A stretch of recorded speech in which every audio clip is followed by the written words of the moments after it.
जया आवडी मोक्षाची, तेने पूजा करावी नेमाची. मलमास विशेषाची, सामोग्री पुण्याची अपार. गायीच्या उदरी 33 कोटी देवतांचा वास असतो, असं आपण ऐकतो, जाणतो. परंतु तिच्या उदरी या 33 कोटी देवतांनी निवास का आणि कसा केला, काय आहे यामागील सविस्तर कथा, याची संपूर्ण माहिती सांगणारा हा अधिक मास महात्म्यातील 3रा अध्याय. नमस्कार, आणि आपण श्रवण करत आहात अधिक मास महात्म्य कथा अध्याय 3रा आपल्या स्मीड फॉर मराठी या यूट्यूब चॅनलवरती. अजूनही चॅनलला सबस्क्राईब केलं नसेल तर सबस्क्राईब करून घ्या आणि आपले हे व्हिडिओज, हा संपूर्ण ग्रंथ जास्तीत जास्त शेअर सुद्धा नक्की करा. चला तर श्रवण करूयात अध्याय 3रा. मागील अध्यायामध्ये आपण श्रवण केलं की श्री भगवंत म्हणाले, भावे करीती पूजो निदान, तयाची यमयातना चुकवून पाहावे सदन मोक्षाचे. भगवान नारायण माता लक्ष्मीला म्हणत आहेत की हे देवी, मागे मी तुला गोधनाविषयी सांगितले होते.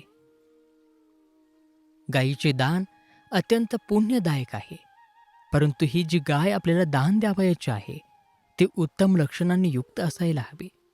जी गाय दान द्यावयाची आहे ती सुंदर, धष्टपुष्ट आणि सवत्स असावी. ती भरपूर दूध देणारी असावी, गरीब अशी गाय असावी. दूध काढण्याच्या भांड्यासह तिच्या गळ्यामध्ये घंटा बांधून, योग्य शृंगार करून आणि गोपाल कृष्ण प्रित्यर्थ संकल्प करून ब्राह्मणाला दक्षिणेसह ती दान द्यावी. रोगी, वंध्या, लाथ मारणारी, कमी किमतीची, एका शिंगाची, दूध काढताना पाहणा चोरणारी अशी गाय दान देणाऱ्या दात्याला पुण्यप्रद न होता उलट तिच्या दानाचे पाप लावत असते. जो मनुष्य अशा प्रकारची गाय दान देतो तो मनुष्य स्वतःचा तर उद्धार करतोच, पण सोबत आपल्या 70 कुळांचाही उद्धार करतो. आणि म्हणूनच या अधिक मासामध्ये आवर्जून गोदान करावे. स्त्री असो किंवा पुरुष, दोघांनाही याचे समान फळ मिळते. गाय यज्ञाचे नेत्र आहे, गाय यज्ञाचे मुख आहे. ती अमृतरूपी दुधाचा वर्षाव करते, जे दूध देवतांनाही दुर्लभ आहे. इंद्र आदी श्रेष्ठ देव म्हणतात की आमच्याकडे अमृत तर आहे, पण असे दूध आम्हाला प्राप्त नाही जे पृथ्वी लोकावरती अपार प्रमाणात उपलब्ध आहे. म्हणूनच सर्व देव गायीच्या शरीरात प्रत्यक्षपणे राहतात. अपार नद्या गायीच्या अंगात प्रवेश करून राहतात. गायीच्या शिंगाच्या मुळाशी ब्रह्मा आणि विष्णू निवास करतात आणि शिंगाच्या टोकावर सर्व तीर्थे तसेच सर्व स्थावर जंगम चराचर सृष्टी वास करते. भगवान विष्णू गोदानाबद्दल, गायीच्या महात्म्याबद्दल सांगत असतानाच माता लक्ष्मीच्या मनात प्रश्न निर्माण झाला आणि त्यांनी विचारले की हे प्रभू, गायीच्या अंगामध्ये सर्व देवतांचा निवास कसा? आणि मग या प्रश्नाच्या उत्तरादाखल भगवान विष्णू त्याबद्दलची कथा माता लक्ष्मीला सांगू लागले. ते म्हणाले, ऐक, फार पूर्वी पौलवे नावाचे एक ऋषी होते. त्यांनी इतकी खडतर तपश्चर्या केली की त्यांच्या त्या पुण्याईने त्यांना इंद्रपद प्राप्त व्हावे अशी परिस्थिती निर्माण झाली होती. आणि म्हणून इंद्राने ऋषींच्या तपाचा क्षय करण्यासाठी, भंग करण्यासाठी स्वर्गातील अप्सरेला आवाहन केले.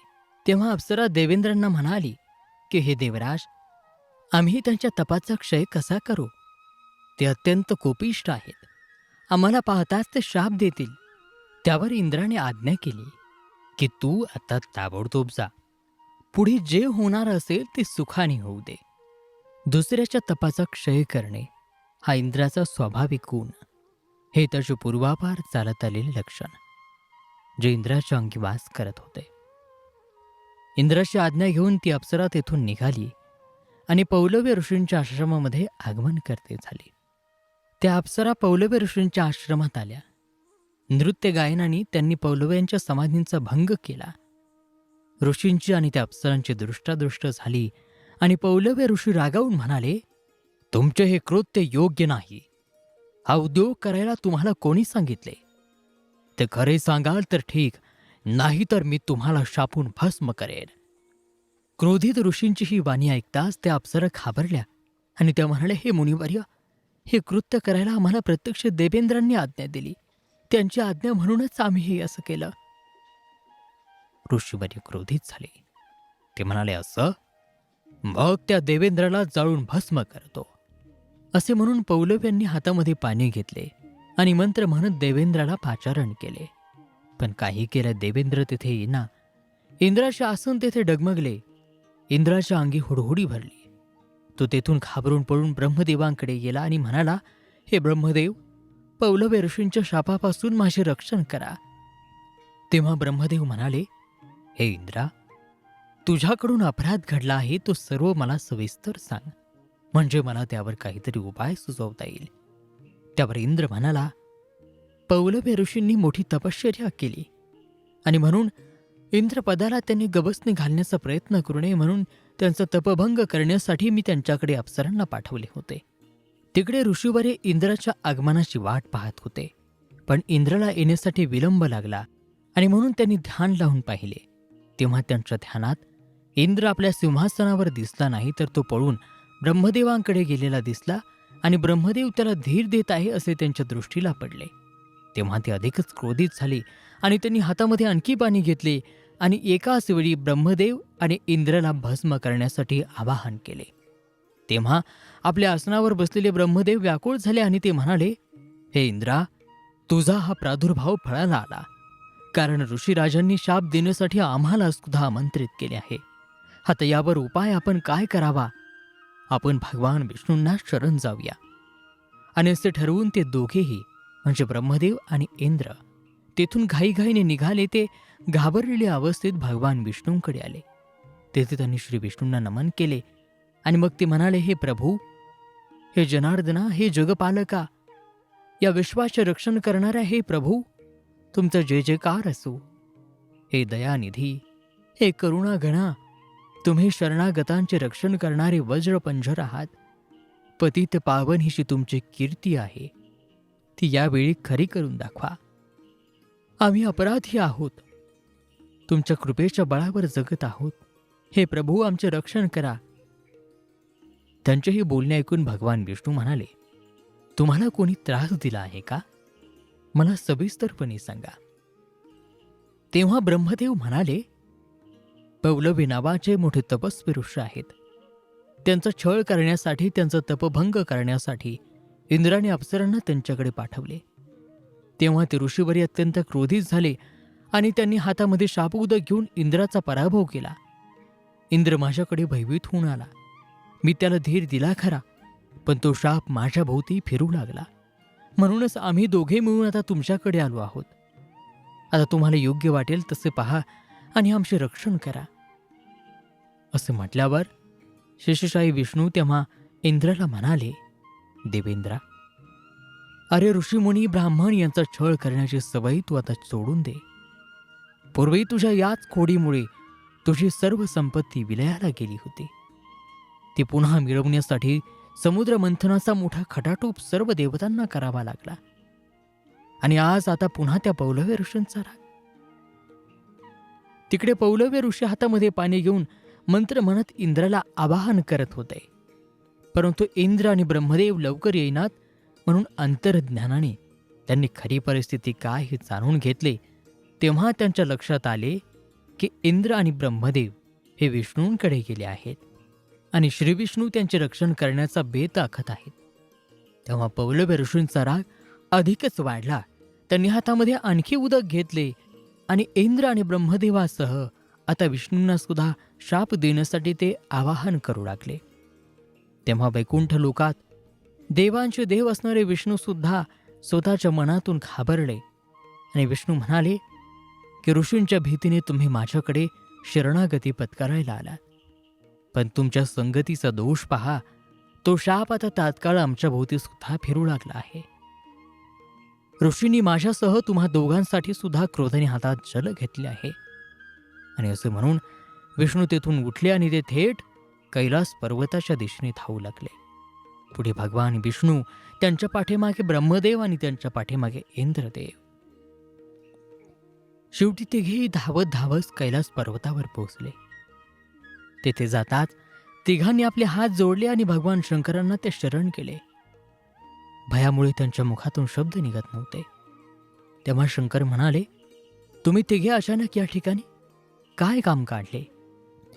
भगवान शिवांच्या या प्रश्नाच्या उत्तरादखल श्रीहरी विष्णूंनी घडलेला सर्व वृत्तांत सांगितला. इकडे इंद्र, ब्रह्मदेव आणि श्रीहरी विष्णू तिघेही आपले स्थान सोडून भयाने कैलास पर्वतावर गेल्याचे ऋषी पौलव यांनी दिव्य दृष्टीने जाणून घेतले. आणि मग या तिघांसहित भगवान शंकरांना सुद्धा शाप देण्यासाठी त्यांनी आणखी उदक आपल्या हातामध्ये घेतले. ऋषींनी त्यांना शाप देण्यासाठी आवाहन देताच भगवान शंकर सुद्धा आपल्या स्थानावरून थरथर कापायला लागले.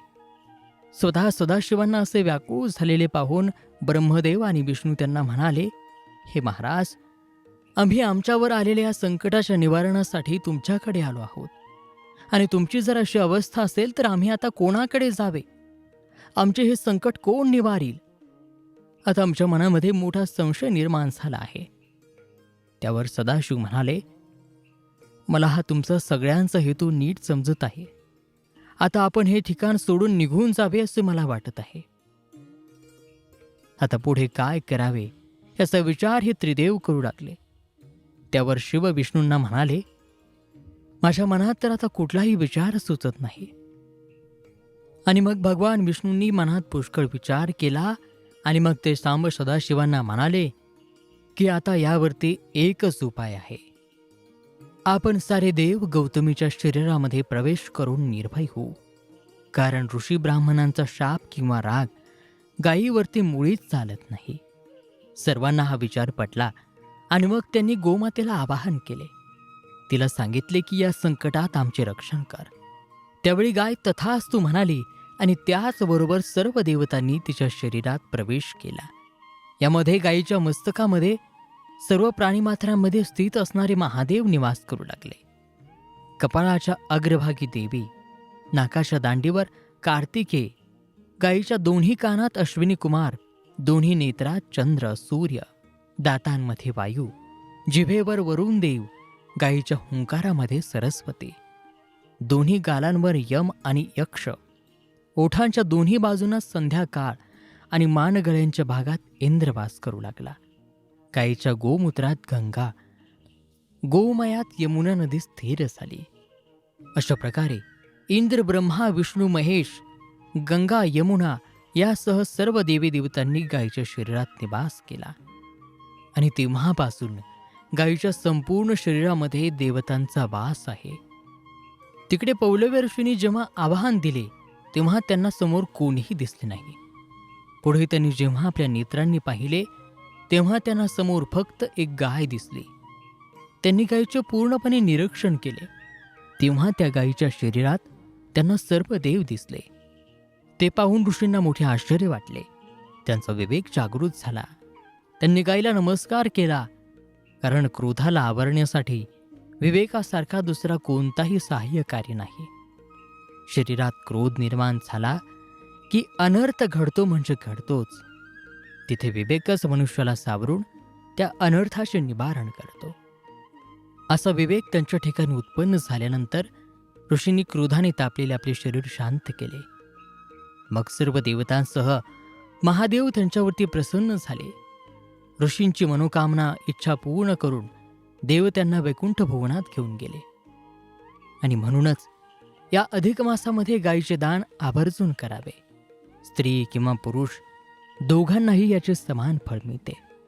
ब्राह्मण, क्षत्रिय, वैश्य, शूद्र या सर्व वर्णांनी हे पवित्र दान अवश्य करावे. परंतु हे सत्पात्री योग्य ब्राह्मण पाहूनच त्याला यथाशक्ती दान द्यावे. आणि या दानाच्या योगाने हा देह पुण्यवान होतो, सर्व पापांचा नाश होतो. म्हणूनच या मासामध्ये सहज सुलभ उपाय म्हणून ही गोसेवा आणि गोदान सांगितलेलं आहे. जो मनुष्य योग्य विधीने ब्राह्मणाला गाय दान करतो त्याच्या सर्व इच्छा पूर्ण होतात आणि तो अंती वैकुंठाला जातो.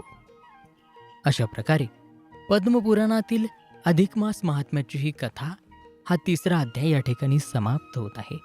ही कथा, हा अध्याय तुम्हाला कसा वाटला आम्हाला कमेंट करून नक्की सांगा.